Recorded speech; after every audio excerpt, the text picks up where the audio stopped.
Hello mga kamamis! For today's video ay gagawa tayo ng yummy macaroni salad. Wow! Yummy! Mayroon tayong 500 gram macaroni pasta and then pakuluan ito according to the instructions sa pack. After ng pagpakulo, i-drain natin at saka hugasan.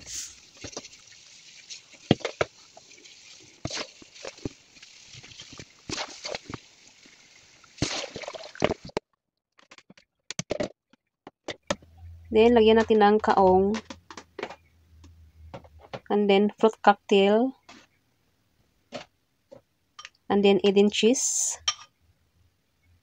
And then, all-purpose cream. And then, condensed milk. Simple lang to siya gawin, guys. Basta nandiyan ka lang, mayroon ka lang mga ingredients. Madali lang to gawin. Then, haluin ng mabuti. Yung condensed milk pala, 1 can lang ang nilagay ko kasi ayoko yung masyadong matamis. And then, lagyan natin ng mayonnaise and haluin ulit ng mabuti. After natin mahalo ng mabuti, i-refrigerate natin overnight. And then, kinabukasan, pwede na siyang kainin. Ganito lang kasimple ang paggawa ng macaroni salad. Yummy!